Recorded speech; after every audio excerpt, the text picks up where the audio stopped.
Hey everyone, welcome back to our channel. If you're new here, please subscribe. I'd really love that. If you're returning, how are you today? Um, well,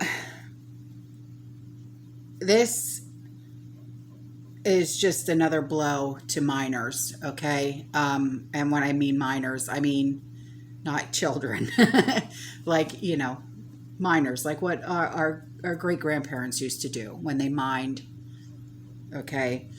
Uh, but this looks to import materials, okay, for electric vehicles, okay. They keep trying to push this Green New Deal, and we have to have, electric cars and solar this and solar that. But yet, this just happened. So, Potato will outsource the mining of most metals required for the manufacture of electric vehicles to allied nations. So instead of keeping it here in this country and having all of these jobs, right? Now it's being put in other countries. So more Americans are now out of work. How awesome is that? The plan is part of an effort to placate radical environmentalists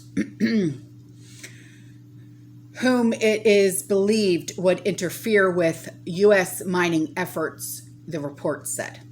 And the news comes as a shock to the American mining community, as the administration previously promised it would support domestic production of the metals required for electric vehicles and solar panels.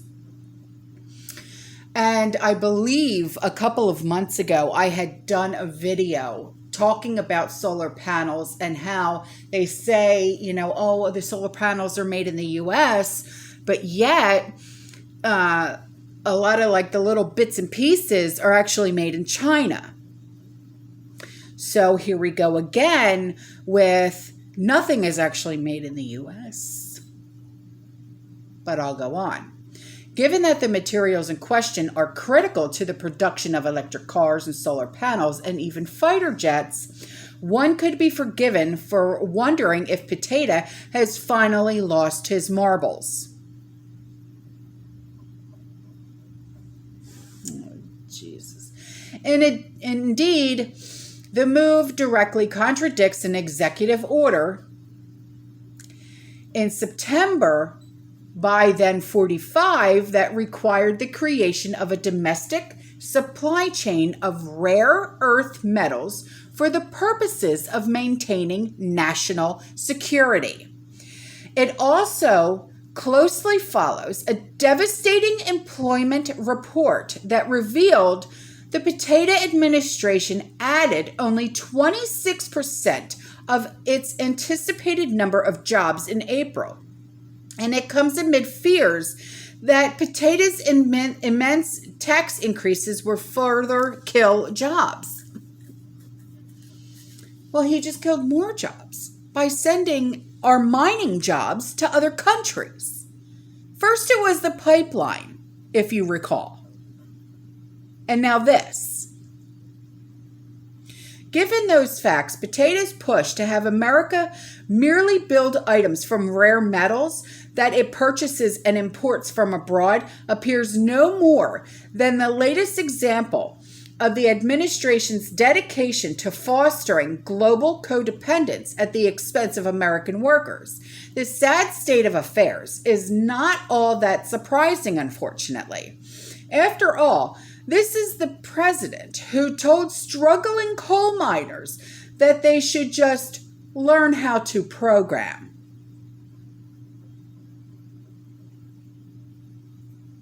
Remember, he doesn't work for us. This is the president who, according to the Detroit News, told the auto worker in Detroit, what did I just say? I'm not working for you, because of a disagreement over his plans to confiscate pew pew. How the fuck did he even get in? I'm not going to question it. This is the president who killed as many as 11,000 jobs by ending construction on the Keystone Pipeline. That was the first thing. And now look at this. The mining jobs are going to another freaking country. How?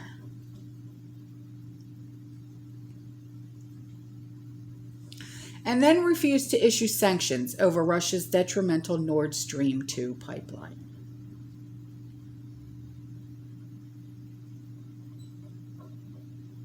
Guys,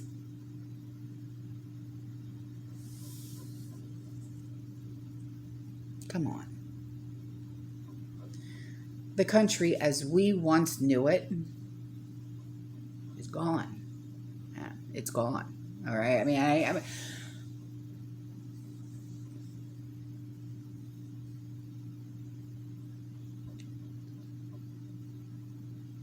and it's so upsetting.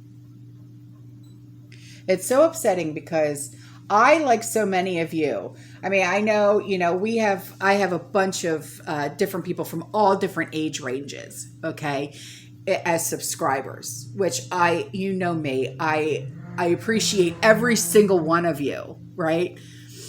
But we all have children and grandchildren who right now are our future. What is this country going to be like for our future leaders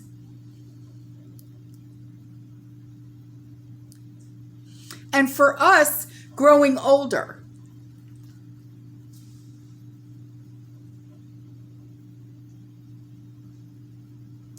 Will we ever be able to get our country back to what it was before?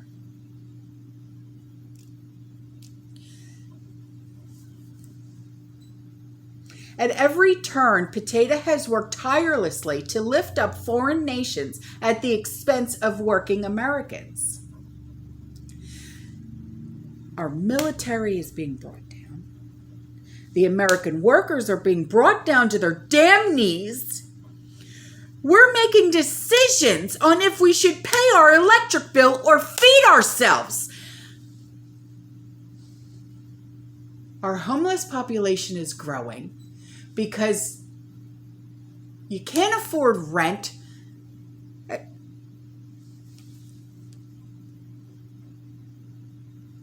I've said it before. You can't even rent around here for less than $2,000 a month. You can't. Not even in the damn ghetto. There's still a lot of people out of work. Now they're putting something on with the unemployment that you have to prove that you're looking for a job at least 5 days a week, which, okay, yeah, that's awesome. I totally agree with that, because you should see the amount of hiring signs in all the windows of just about every business. But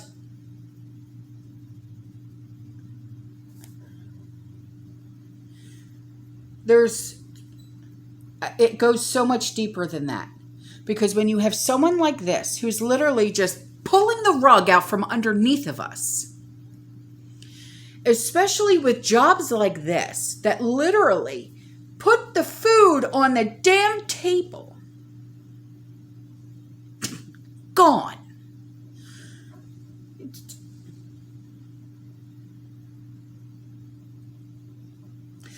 No more are there households like mine, or like where my husband grew up, like where his dad worked and his mom stayed home and raised the kids and cleaned the house and da.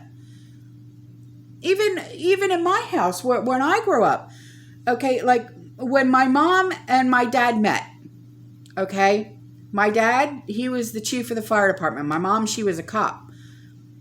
And my mom, she was still a cop for like 10 years after they got married. And he said, you know what, hon, take early retirement. And so she did. And he kept working because, you know, she's 10 years younger than him. So he kept working, and he took, you know, retirement, and, you know,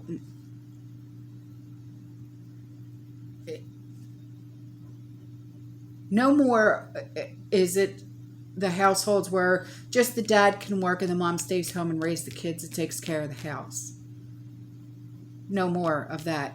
Now it's like mom and dad have to work 2-3 jobs each just to be able to afford $2,000 a month in rent, but still you have to make the decision on if the electric bill gets paid, or the water bill gets paid, or this gets paid, or that gets paid, because got to get food on the table. And then school starts, so, you know, school clothes have to be bought, and school supplies have to be bought, and things like that. I mean, this is what goes on in my head.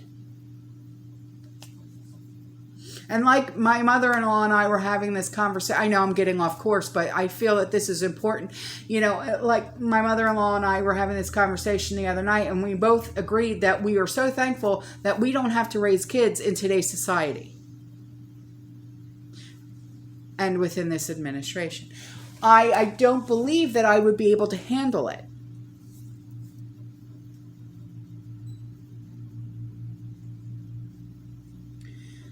And I said, well, you know, Mom, I said, you know, when Andrew, you know, meets the one, you know, and they want to settle, get married, and have kids, I said, can you imagine what it's going to be like? She said, well, you know, Jip, she said, it takes a village. And she said, just, you know, be thankful that we are the kind of family that we are. And, you know, we come together as a family. And I said, yeah, you know, you're right.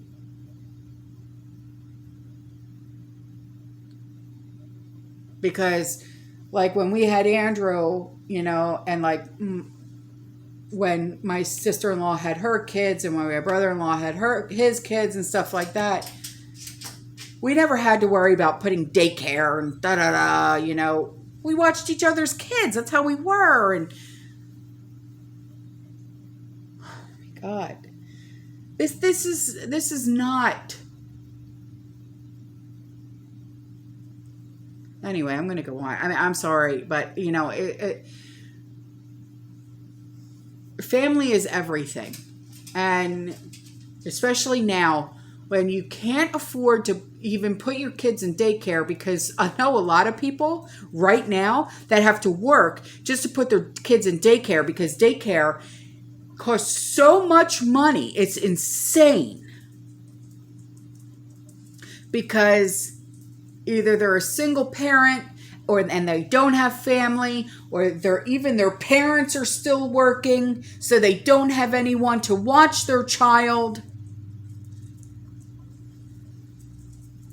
And then this happens where good paying jobs are literally just in the night, gone.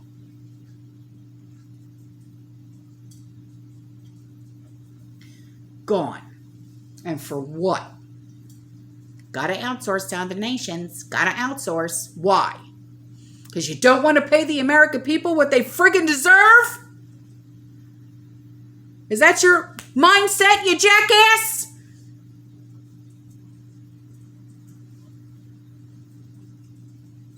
Oh my God, he needs to go.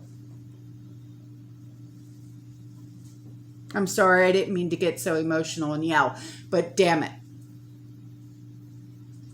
What the hell do they care, the elite? What do they care? It's not their pockets. It's not the food on their table that's disappearing. It's not the clothes off their back that's disappearing. It's not their kids that are outgrowing their clothes so damn fast that they can't afford to put new clothes on their backs. They don't care. They don't care. It's not the roofs over their heads that they can't pay for anymore.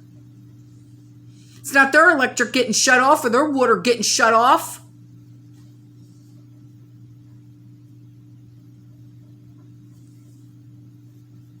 And there's not enough resources to help these families after a job loss, to help with electric and water and food and mortgage assistance or rental assistance or anything like that. Or let me guess, is there going to be another stimulus package coming?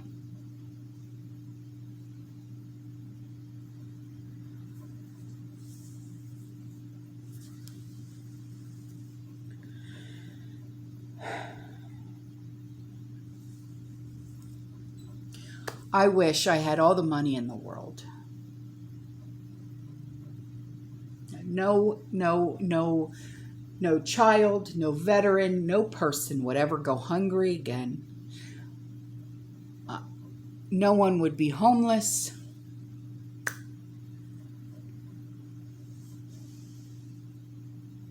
Nothing. My dream, and I know this may seem irrational, if I could start making some real money off of this, right? I would literally start helping my subscribers and helping the people who really need it.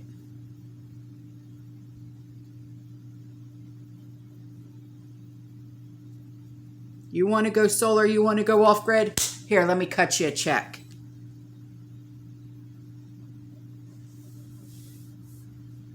I can't even cut my own self a friggin' check. Half of my videos, either I get in so much trouble they either a limited ad suitability or no ads at all. Or they just take them down. And for what? Because I tell the friggin' truth. Anyway. So, no, his betrayal of American miners is not a surprise, but it's still a betrayal, and it's still a disgrace. Well, he's a freaking disgrace to the human goddamn race anyway. But for what it's worth, Potato's Deputy National Climate Advisor Ali Zaidi, Z-A-I-D-I, attempted to push back on the bad press and insist Potato was still interested in creating jobs. How are you still interested in creating jobs when the first thing you did was destroy 11,000 jobs? And you just destroyed even more. So please tell me, Mr. Potato Head, how you're still wanting to create jobs when all you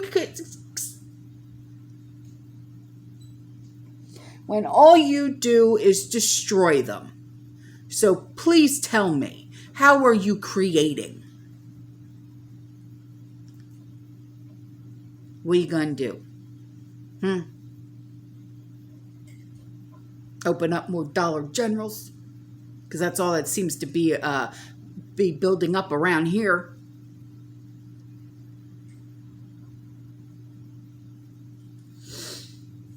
Potato is focused on seizing the electric vehicle market, sourcing and manufacturing the supply chain here in America, and creating good-paying union jobs.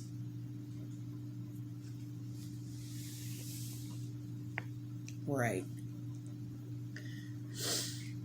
Building American-made EVs and shipping them around the world will include leveraging American-made parts and resources, he said.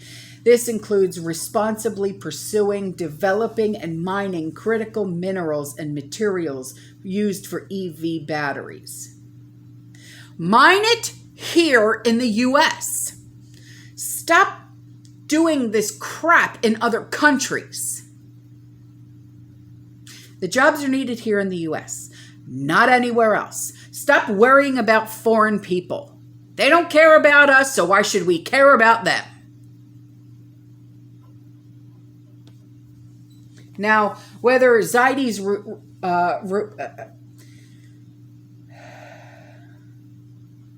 repost to the torrent of bad press is a legitimate about-face on policy is unclear. It could just as easily be a mere stalling tactic in anticipation that some new crisis will avert America's collective gaze. Oh, so another shiny new object. Is that what this is? Don't worry about what's going on over here. Look, look, look, look, look. What is clear is that Democrats once again are selling out the American people to global interest. That's, once again. Once again. And once again, the American people will suffer because of the inane influence peddling of a president too sheepish to stand up for the very workers he swore to serve. He don't serve us. Who does? No one. He don't for us.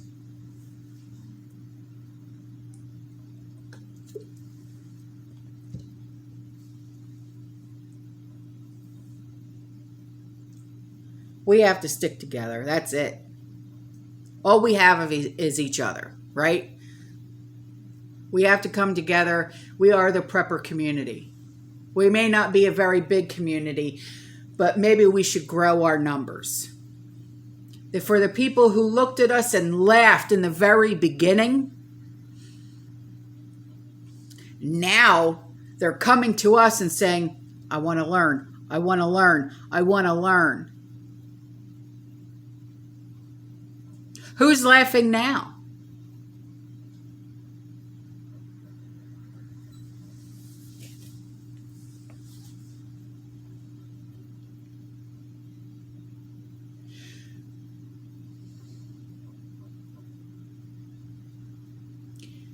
There is so much that's going on in our country, and it seems like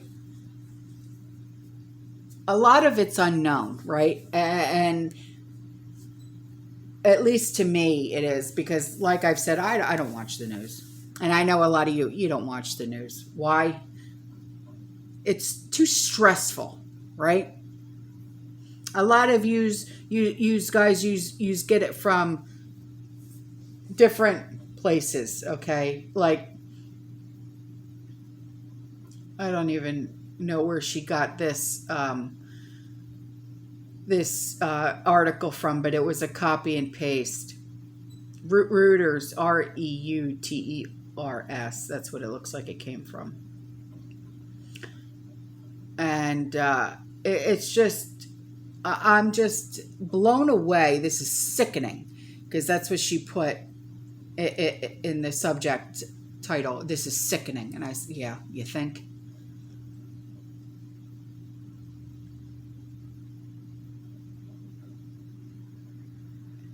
Yeah, it's like we're being stabbed in the back. No matter what we do, we can never get ahead. Do you ever get that feeling like you feel like you're 10 steps ahead and then boom, you get knocked back 15? Jesus. No matter what you do. And then you get this moronic Alzheimer patient. Jesus. Anyway, all right. I love you guys. I'll see you in the next one. You stay safe, stay positive, keep prepping, and as always, fear less. I mean, I know that it's hard to sometimes, especially when we hear things like this.